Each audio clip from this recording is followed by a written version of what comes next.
یہ بہن ہے، یہ کہتی ہیں کہ میرے دل میں حضور صلی اللہ علیہ وآلہ وسلم کی بالکل محبت نہیں ہے۔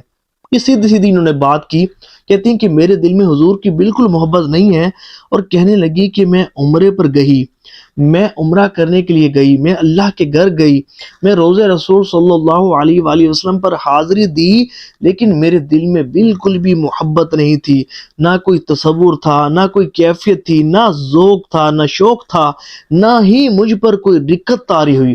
حالانکہ یہ تو وہ مقدس مقام ہے کہ جو بھی جاتا ہے، سخت سے سخت دل بندہ بھی جب وہاں جاتا ہے نا، حاضری پیش کرتا ہے، تو اس کی آنکھیں بھی اشک بار ہو جاتی ہیں، لیکن مجھے وہاں بھی رونا نہ آیا۔ اور کہتی ہیں کہ میں 1000 مرتبہ درود خضری بھی پڑھتی ہوں، ایک تسبیح درود ابراہیمی کی بھی پڑھتی ہوں۔ تو میں نے جب ان سے پوچھا کہ اس کا سبب کیا ہے، جب تھوڑا میں نے ٹٹولا تو انہوں نے ایک بات کی، وہ کہنے لگی کہ افسوس ایک کام مجھ سے بڑا غلط ہوا ہے۔ میں نے پوچھا کیا کام؟ تو وہ کہنے لگی کہ میری والدہ، افسوس کہ میری والدہ مجھ سے ناراض ہو کر اس دنیا سے رخصت ہوئی ہیں۔ تو پھر میں نے ان کی رہنمائی جو ہو سکے مجھ سے بن پائی میں نے کی۔ تو پھر ساتھ انہوں نے یہ کہا کہ اس پر آپ ویڈیو بنائیے گا، تو اللہ نے چاہا تو اس طرح لوگوں کی اصلاح بھی ہوگی۔ تو میں نے سوچا کہ اس پر ایک ویڈیو ضرور بنائی جائے۔ آج کی جو ویڈیو ہے بہت زیادہ اہم ہے، بہت زیادہ اصلاح ہونے والی ہے، توجہ سے سنیں گے نا آپ سب کو بہت زیادہ فائدہ ہوگا۔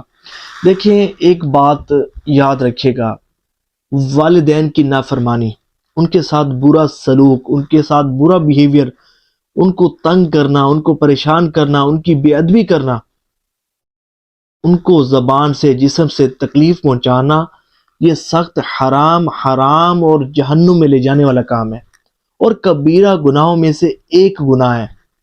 یاد رکھیے گا کہ جتنے بھی گناہ ہیں، اگر اللہ چاہے تو بروز قیامت تک ان کی جو سزا ہے وہ مؤخر فرما دیتا ہے، لیکن والدین کی نافرمانی، ان کے ساتھ برا سلوک، ان کے ساتھ بدتمیزی، ان کو تکلیف پہنچانا، یہ اتنا سخت اور کبیرہ گناہ ہے کہ جیتے جی اس کی سزا بندے کو ضرور ملتی ہے، جیتے جی ضرور اس کی بندہ سزا بھگت کر جاتا ہے، اور آخرت میں بھی اس کا عذاب بڑا سخت ہے۔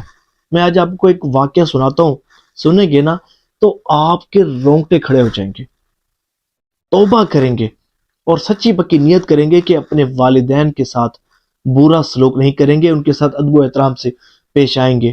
اگر آپ اپنے ساتھ سنسیئر ہیں، خیر خواہ ہیں، تو مکمل سنیے گا، بہت زیادہ فائدہ ہوگا۔ حضور صلی اللہ علیہ وآلہ وسلم کے ایک صحابی تھے، حضرت علقمہ رضی اللہ تعالیٰ عنہ، بہت متقی، پرہیزگار، با حیا، کثرت سے عبادات کرنے والے، نوافل کی کثرت کرنے والے، نفلی روزوں کی پابندی کرنے والے، بہت متقی پرہیزگار تھے۔ تو جب آپ پر نزعہ کی کیفیت طاری ہوئی، جب آپ کا وفات کا وقت آیا، تو آپ کی زبان پر کلمہ شریف جاری نہیں ہو رہا تھا، آپ کلمہ شریف پڑھنے سے قاصر تھے۔ تو جب یہ کیفیت آپ کی زوجہ محترمہ نے دیکھی تو بڑی پریشان ہوئی، اور حضور صلی اللہ علیہ وآلہ وسلم کی مقدس بارگاہ میں پیغام پہنچوایا۔ عرض کی گئی، یا رسول اللہ صلی اللہ علیہ وآلہ وسلم، علقمہ پر نزعہ کی کیفیت ہے، لیکن وہ کلمہ شریف پڑھنے سے قاصر ہے۔ تو یہ سن کر حضور صلی اللہ علیہ وآلہ وسلم نے ارشاد فرمایا، یہ بتاؤ کہ کیا ان کے والدین میں سے کوئی حیات ہے؟ تو عرض کی گئی، یا رسول اللہ صلی اللہ علیہ وآلہ وسلم، جی ہاں، ان کی والدہ حیات ہیں، لیکن ان سے ناراض ہیں۔ یہ سن کر حضور صلی اللہ علیہ وآلہ وسلم نے ان کی والدہ کو پیغام پہنچوایا کہ آپ اگر ہو سکے تو میرے پاس آ جائیں، نہیں تو میں آپ کے پاس آ جاتا ہوں۔ یہ سن کر حضرت علقمہ رضی اللہ تعالی عنہ کی والدہ انہوں نے عرض کی، یہ کیسے ممکن ہے کہ میں اپنے حضور صلی اللہ علیہ وآلہ وسلم کو تکلیف پہنچاؤں اور میرے حضور میرے پاس تشریف لائیں؟ تو وہ حضور کی خدمت اقدس میں حاضر ہوئیں۔ تو حضور صلی اللہ علیہ وآلہ وسلم نے ان سے پوچھا، یہ بتائیں کہ آپ کے بیٹے کے متعلق آپ کی کیا رائے ہے؟ تو یہ سن کر ان کی والدہ نے عرض کی، یا رسول اللہ صلی اللہ علیہ وآلہ وسلم، علقمہ بہت نیک آدمی ہے، کثرت سے نوافل پڑھنے والا ہے، عبادت گزار ہے، کثرت سے روزے رکھنے والا ہے، لیکن یہ اپنی بیوی کے معاملے میں مجھے تکلیف پہنچاتا ہے، میں اس سے سخت ناراض ہوں۔ تو یہ سن کر حضور صلی اللہ علیہ وآلہ وسلم نے فرمایا کہ کیا تمہیں پتہ ہے کہ علقمہ پر نزاع کی کیفیت طاری ہے لیکن اس کی زبان کلمہ شریف پڑھنے سے قاصر ہے، تم اس کو معاف کر دو، اپنے بیٹے کو معاف کر دو۔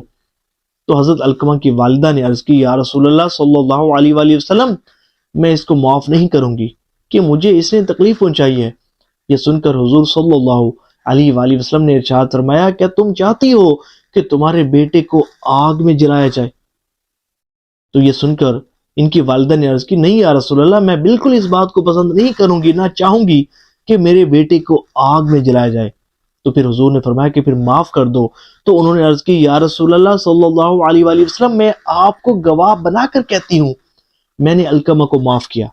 یہ سن کر حضور صلی اللہ علیہ وآلہ وسلم نے ایک صحابی کو بھیجا اور فرمایا کہ جاؤ اور دیکھو کہ اب علقمہ کا کیا حال ہے۔ تو وہ دوڑے دوڑے گئے تو دیکھا کہ حضرت علقمہ رضی اللہ تعالیٰ عنہ پر نزعہ کی کیفیت آسان ہو گئی اور کلمہ شریف پڑھتے ہوئے ایمان کی حالت سے اس دنیا سے رخصت ہوئے۔ تو حضور صلی اللہ علیہ وآلہ وسلم کو جب یہ بات بتائی گئی تو حضور خوش ہوئے اور پھر ان کی تجہیز و تکفین کا حکم ارشاد فرمایا۔ پھر حضور صلی اللہ علیہ وآلہ وسلم نے ان کے نماز جنازہ میں شرکت فرمائی اور اس کے بعد صحابہ کرام علیہم الرضوان سے فرمایا کہ سنو کہ جس سے اس کے والدین ناراض ہوں تو اللہ، اس کے فرشتے اور تمام انسانوں کی اس پر لعنت ہوتی ہے اور اس کا کوئی بھی عمل اللہ کی بارگاہ میں قبول نہیں ہوتا جب تک یہ کہ یہ توبہ نہ کر لے اور اپنے والدین کو راضی نہ کر لے۔ اے عاشقان رسول، غور کریں کتنے جلیل القدر صحابی تھے۔ ارے وہ صحابی رسول تھے، ان جیسی تو کوئی عبادت کر ہی نہیں سکتا، ان جیسی تو کوئی نماز پڑھ ہی نہیں سکتا، ان جیسی تو کوئی عبادت کر ہی نہیں سکتا، لیکن اپنی والدہ کو ناراض کیا تو یہ دیکھیں کہ کیسی پریشانی میں، موت کے وقت کس طرح کی پریشانی کا ان کو سامنا کرنا پڑا۔ اور ایک آج ہم ہیں کہ جی بھر کے اپنے والدین کی دل آزاری کرتے ہیں، جی بھر کے ہم جو ہے وہ صغیرہ اور کبیرہ گناہ کرتے ہیں، والدین کو تکلیف پہنچاتے ہیں، ان کے ساتھ زبان درازی کرتے ہیں، ان کی عزت کو پامال کرتے ہیں، ان کی عزت کا خیال نہیں رکھتے، سرعام جو ہے وہ بعض اوقات ان کو بے عزت کر دیتے ہیں۔ دیکھیں اللہ تبارک و تعالیٰ نے قرآن کریم فرقان حمید میں جہاں بے شمار مقامات پر اپنی عبادت کرنے کا حکم ارشاد فرمایا ہے، وہیں اپنے والدین کے ساتھ حسن سلوک سے پیش آنے کا بھی حکم ارشاد فرمایا ہے۔ کرتا ہوں کہ بات آپ کو اچھے طریقے سے سمجھ آ گئی ہوگی۔ اگر سمجھ آ گئی ہے تو کمنٹس میں اپنی مبارک نیتوں کا اظہار ضرور کیجیے گا۔ اللہ تبارک و تعالی ہمیں اپنے والدین کے ساتھ اچھا سلوک کرنے کی توفیق عطا فرمائے۔